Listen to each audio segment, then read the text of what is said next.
कभी सोचा है कि कुछ लोग इतने कम समय में इतना सब कुछ कैसे कर लेते हैं, जबकि ज्यादातर लोग लगातार डिस्ट्रैक्शन से जूझते रहते हैं? आज हम बात करेंगे उसी एक सीक्रेट वेपन की, एक ऐसे स्किल की जो हमारी इस ध्यान भटकाने वाली दुनिया में लगातार कम होता जा रहा है, लेकिन साथ ही उतना ही कीमती भी। इसे कहते हैं डीप वर्क, यानी गहन कार्य।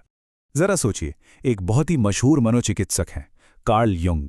वो शहर के शोर शराबे से एकदम दूर जंगल में एक पत्थर का टावर बना रहे हैं। अब आप सोचेंगे कि वो छुट्टियां मनाने गए हैं। नहीं, बल्कि अपने काम में क्रांति लाने के लिए वहां गए थे। ये जो एकांत जगह थी ना, इसने उन्हें गहरी, बिना किसी डिस्ट्रैक्शन वाली सोच में डूबने में मदद की। और जानते हैं, यही तो है डीप वर्क का सार। तो सवाल ये उठता है कि आखिर ये डीप वर्क या गहन कार्य है क्या चीज? चलिए इसे थोड़ा और अच्छे से समझते हैं।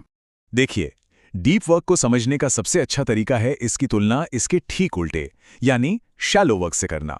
सोचिए, कोई एक मुश्किल कोड लिखने में या एक बहुत जरूरी रिपोर्ट बनाने में पूरी तरह से डूबा हुआ है, वो है डीप वर्क। अब इसकी तुलना उस काम से कीजिए जहां हर 2 मिनट में ईमेल या सोशल मीडिया चेक किया जा रहा है, वो है शैलो वर्क। सीधी सी बात है, एक नई वैल्यू बनाता है, दूसरा बस बिजी रखता है। और हां, ये कोई आज का नया ट्रेंड नहीं है। इतिहास के कुछ सबसे बड़े दिमागों को देखें तो उन्होंने भी यही तरीका अपनाया था। मिशेल डी मॉन्टेन ने खुद को एक टावर में बंद कर लिया था। मार्क ट्वेन एक शांत अलग थलग झोपड़ी में लिखते थे। और आज के समय में भी जेके रोलिंग हो या बिल गेट्स, ये लोग भी डिस्ट्रैक्शन से दूर रहकर ही अपना बेस्ट काम कर पाए हैं। इन सभी महान लोगों की सफलता हमें इस टॉपिक के एकदम कोर आइडिया तक ले आती है, एक ऐसी परिकल्पना जो आज की दुनिया में पहले से कहीं ज्यादा जरूरी हो गई है। और इस आइडिया को ना सबसे अच्छे तरीके से समझाया है लेखक कैल न्यूपोर्ट ने। उनका कहना है कि जिस स्किल की आज सबसे ज्यादा जरूरत है, मतलब गहराई से फोकस करने की क्षमता, वही सबसे तेजी से खत्म भी हो रही है। और इसका मतलब बिल्कुल साफ है, जो भी इस स्किल को सीख लेगा उसकी कामयाबी लगभग पक्की है। ठीक है, तो ये तो समझ में आ गया कि ये जरूरी है, लेकिन सवाल ये है कि ये इतना कीमती, इतना वैल्यूएबल क्यों है? चलिए इसके पीछे के कारण समझते हैं। आज की इस तेजी से बदलती इकोनॉमी में 2 तरह के लोग सबसे आगे रहेंगे। पहले, जो मुश्किल चीजों को जल्दी सीख सकते हैं, और दूसरे, जो बेहतरीन क्वालिटी का काम बहुत तेजी से कर सकते हैं। और पता है इन दोनों ही स्किल्स का सीक्रेट क्या है? बिल्कुल सही सोचा, डीप वर्क।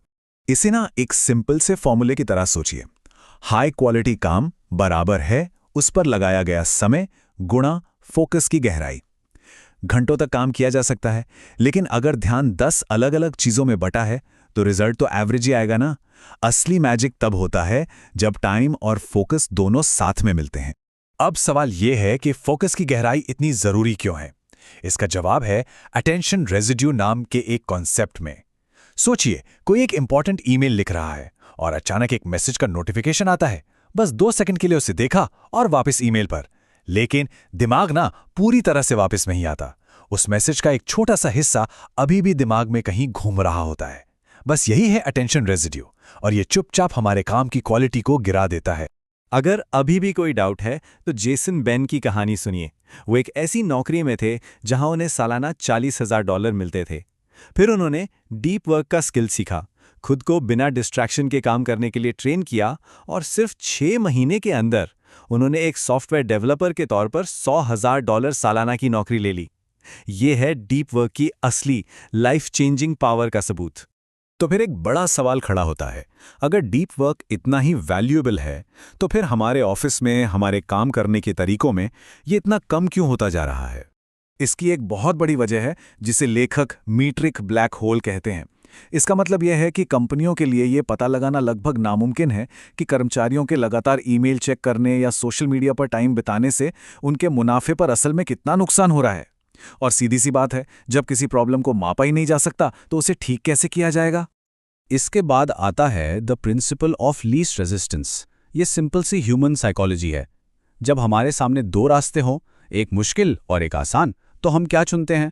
ज्यादातर समय आसान वाला। और गहरी सोच में डूबने के लिए दिमागी मेहनत लगती है, जबकि हर वक्त ईमेल और मैसेज पर अवेलेबल रहना वो आसान और आरामदायक लगता है। और इसका नतीजा हमें अपने ऑफिस में साफ साफ दिखता है।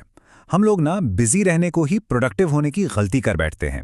क्योंकि ये मापना तो मुश्किल है कि कौन असल में वैल्यू वाला काम कर रहा है, तो हम अक्सर उसी को सबसे मेहनती मान लेते हैं जो सबसे ज्यादा व्यस्त दिखता है, जो हर ईमेल का फौरन जवाब दे, हर मीटिंग में बैठा हो, भले ही उसका असली आउटपुट जीरो ही क्यों ना हो। लेकिन सुनिए, डीप वर्क के फायदे सिर्फ बैंक बैलेंस या करियर तक ही नहीं है। इसका सबसे गहरा असर हमारी पर्सनल जिंदगी और उसकी मीनिंग पर पड़ता है। अगर न्यूरोसाइंस के नज़रिए से देखें तो हम वही बनते हैं जिस पर हम अपना ध्यान लगाते हैं। सोचिए, अगर हमारा ध्यान लगातार छोटी छोटी हल्की फुल्की चीज़ों पर बटा रहेगा तो हमारी ज़िंदगी भी वैसी ही महसूस होगी। लेकिन अगर हम अपना ध्यान गहरी और मीनिंगफुल चीज़ों पर लगाएंगे तो हमारी ज़िंदगी भी हमें उतनी ही मीनिंगफुल लगेगी। साइकोलॉजी में इसे फ्लो की स्टेट कहते हैं। वो पल याद है जब किसी काम में इतने खो गए थे कि समय का पता ही नहीं चला, चाहे वो पेंटिंग हो, म्यूजिक हो या कोई खेल। रिसर्च बताती है कि यही फ्लो की स्टेट खुशी का एक बहुत बड़ा सोर्स है, और डीप वर्क इस कमाल की स्टेट तक पहुंचने का सबसे सीधा और भरोसेमंद रास्ता है। और आखिर में एक फिलोसॉफिकल एंगल भी है। रिक फेरर नाम के एक क्राफ्ट्समैन हैं जो बहुत मुश्किल डिज़ाइन वाली तलवारें बनाते हैं। वो कहते हैं, मुझे तलवार की ज़रूरत नहीं है, लेकिन मुझे इन्हें बनाना ही है। ये जो चैलेंज है और उसे पूरा करने का जो प्रोसेस है, वही उनकी ज़िंदगी को एक मतलब देता है। और डीप वर्क भी हमें ठीक इसी तरह किसी स्किल में मास्टर बनने और अपनी ज़िंदगी में एक गहरा मतलब ढूंढने के उस पुराने मानवीय जज्बे से जोड़ता है। तो आखिर में सारी बात बस इस एक सवाल पर आकर रुक जाती है। हम सबके पास एक सुपर पावर है, हमारा ध्यान, हमारा फोकस। सवाल ये है कि इस पावर का इस्तेमाल कैसे किया जाएगा। क्या इसे सोशल मीडिया और कभी ना खत्म होने वाली इन्फॉर्मेशन के शोर में बिखरने दिया जाएगा, या फिर इसका इस्तेमाल कुछ गहरा, कुछ स्थायी और कुछ मीनिंगफुल बनाने के लिए किया जाएगा? चॉइस हमारी है।